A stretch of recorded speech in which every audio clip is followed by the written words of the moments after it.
11월 2일 수요일 황양수의 뉴스 브리핑 시작하겠습니다. 어제 제가 FMS 설명하면서 포린 밀리터리 서비스를 했는데 세일즈고요.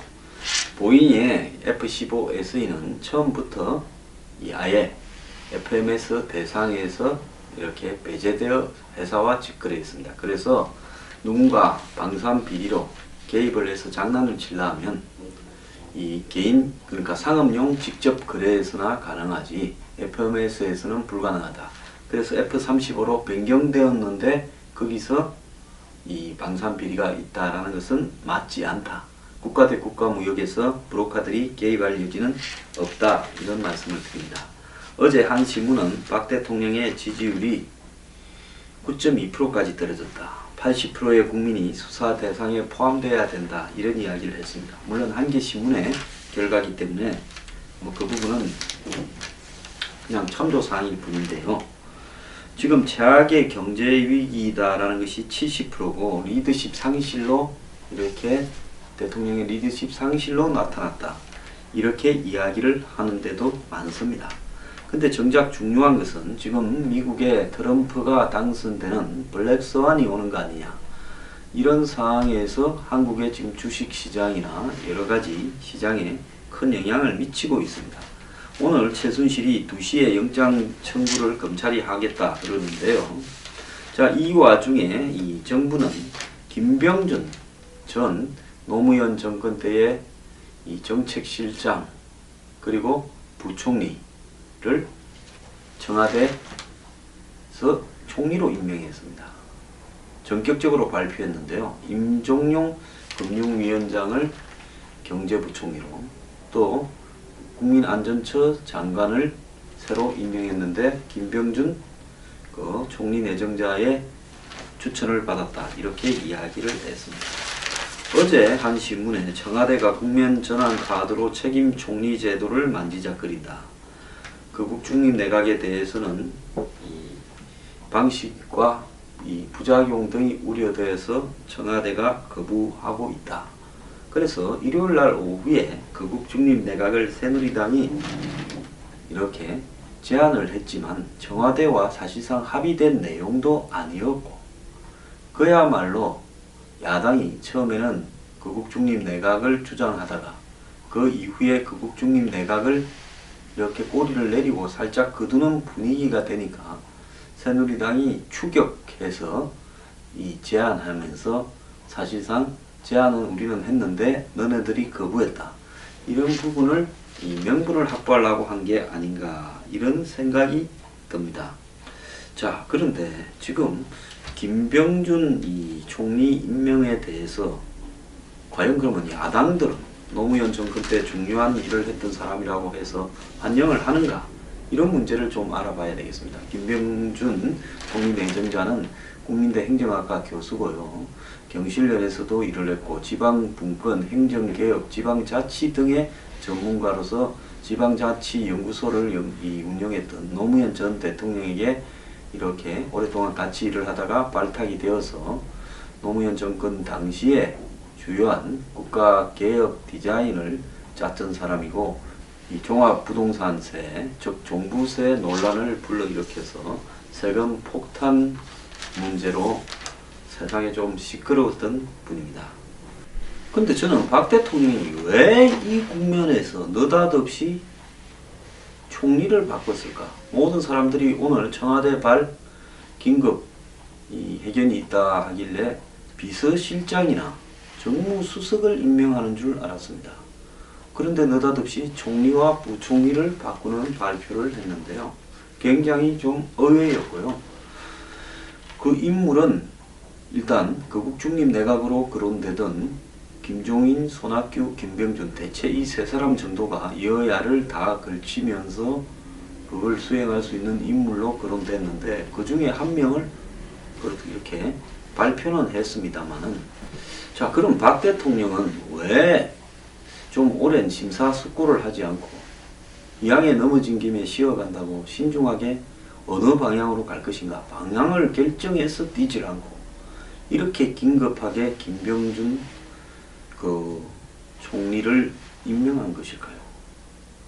그러면 황교안 총리가 있는 듯 없는 듯 뭐 썩 잘한 것도 아니지만 뭐 그래도 그냥 이 대행 총리로서 역할을 무난하게 해왔다 이렇게 비춰지고, 지금 총리를 임명하는 것이 이 전국 지금 위기 전국에서 최순실 게이트에서 지금 최순실 앞에 박근혜 최순실 게이트로 이것이 변질되어 가는 모양새도 조금은 보이는 국면에서 박 대통령이 총리 임명이 지금 중요한 거라고 생각을 했을까요? 참 의문입니다. 이 대목에서 청와대의 지금 정무적 기능이나 정책 판단이라든지 상황 판단, 위기 대처 기능이 작동을 하고 있는 것인가? 안 그러면 완전히 무너진 채 자기들만의 지금 이 함정 속에서 바깥 세상을 보지 못해서 이런 판단을 한 것인가 하는 측면에서 저는 우려가 좀 됩니다. 지금 당장 야당의 반응을 보고 좀 이야기를 하겠는데요. 야당이 지금 반응부터가요.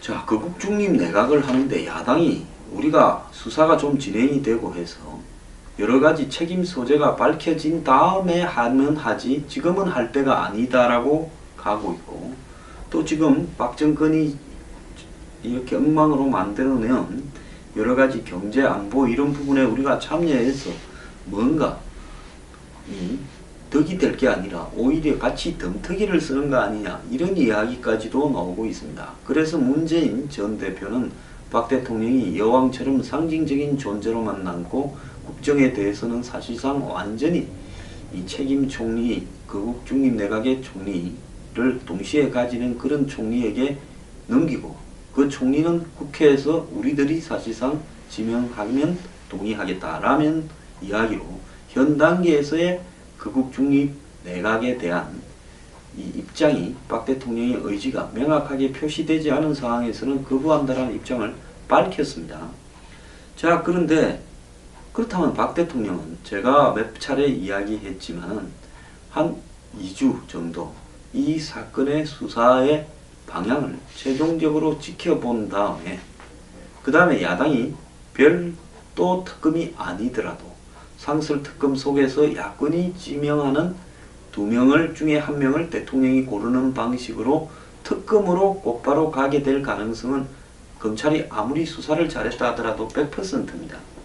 그렇다면 검찰 수사 마무리 정도에서 지금 이 본인의 사과와 더불어서 전국 운영에 대한 입장을 보여주는 게 필요한데요. 지금 10% 내외로 이렇게 추락한 지지율 속에서 총리를 임명해서 위기에서 탈출하겠다. 그리고 그 총리가 노무현 정권에서의 핵심적인 브레인이었던 사람이다. 참 의아스럽습니다. 근데 야당이 일단 찬성이라도 하면 야당의 협조를 얻어서 위기를 탈출하겠다라고 우리가 생각을 하면 되죠. 아, 야당이 해서 중요한 역할을 했던 사람을 박 대통령이 총리로 내세워서 야당을 달래면서 야당이 주장하는 정책과 방향을 수용을 하면서 또 그 사람이 사실상 장관들도 추천하게 하면서 하려고 그랬구나. 그러면 최순실은 최순실대로 규명하되 전국은 야당이 좀 협조하지 않겠는가 이렇게 생각할 수 있는데 당장 야당의 반응부터가 그러지가 않습니다. 자, 지금 정치권에서는 김병준 내정자가 현재 난국을 헤쳐갈 수 있을까에 대해서 회의감이 많고요. 더불어민주당과 국민의당 등 주요 야당들은 박 대통령이 야당과 협의 없이 총리 내정자를 발표한 데 대해서 강력 반발을 하고 있다는 겁니다. 추미애 대표는 대통령이 국정 공백 진공 상태를 만들고서 또 쪽지를 내려보내서 총리 인사를 발표했다. 대통령은 아직도 정신을 못 차렸구나 그런 느낌이 드는 순간이다라고 이야기를 했고요. 박지원 국민의당 비대위원장은 지금까지 책임 총리와 거국 내각을 거론하다가 야당과 한마디 상의 사전 통보 없이 총리, 부총리, 일부 장관을 개편한 것은 있을 수 없는 일이라면서 박 대통령이 아직 정신을 못 차렸다고 비난했습니다. 자, 김병준은 국회에서 과반수 이상을 얻어야 되는 상황인데요. 야당이 끝까지 거부를 한다면 통과가 어려운 상황입니다. 자, 이런 상황에서 일단 발표하면 야당이 아쉽지만 이해를 한다, 받아들이겠다 하는 정도의 인물을 발표하거나, 안 그러면 이 사건, 최순실 사건에 어느 정도 가닥이 잡혀서 대통령이 대국민 사과를 하고 향후에 자기가 어떻게 남은 임기를 임하고 자신의 입장은 뭐다라는 걸 밝힌 다음에 이렇게 총리를 임명하면서 가는 것이 수순인데요. 굉장히 느닷없다라는 생각은 분명히 들고 있습니다. 자, 그래서 이 최순실 사태에 대한 국민적 감정을 제대로 읽지 못하고 또다시 일방적으로 노무현 정권에서 이렇게 부총리까지 했던 인물을 이렇게 총리로 내정하는 부분에서 또다시 자신만의 이 승부수, 여태까지는 그것이 박 대통령이 선거의 여왕이다 해서 그야말로 정치적 승부수라고 이야기를 했지만 이제는 꼼수다, 이렇게 평가가 되는 카드를 쓴 거 아니냐, 이런 이야기까지 나오고 있습니다. 그래서 현재의 입장에서 봤을 때 박 대통령의 개각단행이 악수가 될 가능성이 크다라고 이렇게 점쳐지고 있고요. 자, 이번에 이 지금 위기 상황에서 박 대통령이 상황을 제대로 파악하지 못하고 있는 자기만의 함정에 빠진 게 아니냐라는 그런 생각을 많은 사람들이 하고 있는 것 같습니다. 김병준 이 총리 내정자는 부총리 지명되고 나서 논문 표절로 13일 만에 하차를 했습니다. 이분은 개인적으로 인품도 좋아 보이고요, 또 능력도 좀 있고 소신도 있는 사람으로 나쁘지 않은 평가를 받고 있습니다. 국민의당 비대위원장에 김병준이 내정되었다는 이야기도 많이 나오고 있었습니다.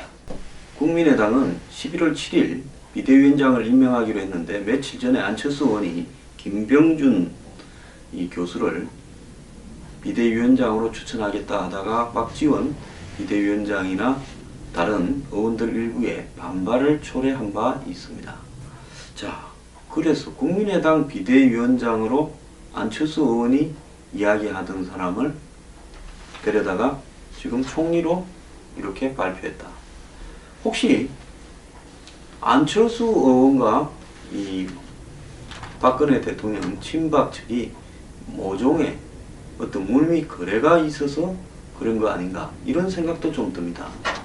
근데 오늘 아침에 안철수 의원의 입장을 보면 그러지도 않은 것 같아요. 오늘 아침에 안철수 의원은 대통령이 아직도 정신을 못 차렸다, 정말 분노가 치민다라고 이야기하면서 대통령이 기본적으로 해야 될 입장 발표를 하지 않고 그 뒤에 숨은 채 인사권을 행사하고 있다라고 이야기를 했습니다. 이걸 보면 안철수 의원이 이중 플레이를 했다, 이렇게 보이지는 않고 있고요. 결국 제가 볼 때 청와대가 나름대로 자기들끼리는 머리를 써서 발표를 했는데 이 이해 못할 인사가 야당에서도 거부되고 있고, 또 마지막 남은 박근혜 대통령의 세력을 유지시켜 가면서 최소한의 지지 기반 한 15%나 20, 이런 부분들을 유지를 시켜서 버텨야 될 건데, 그 기반에 속하는 사람들 중에 상당수는 황교안 총리를 또 대통령으로 만들자 해서 황교안 뭐 대통령 후보 이런 이야기까지도 해왔는데, 이제 황교안도 날려버리고 그 자리에 노무현의 사람이었던 김병준을 꼽고, 그리고 야당은 또 전부 반대하고 김병준과 가까운 안철수 의원도 반대하고, 그리고 타이밍상으로도 엊그제까지 거국중립 내각을 제안했으면 며칠이라도 기다렸다가 뭘 해야 될 건데 그러질 않고 곧바로 이 국면에서 총리를 깜짝으로 발표하고, 도대체 무슨 생각을 하고 있는지 저는 모르겠는데요. 이 또한 악수가 되어서 정권의 이 숨통을 더 쥐어 올 거라, 이런 생각이 듭니다.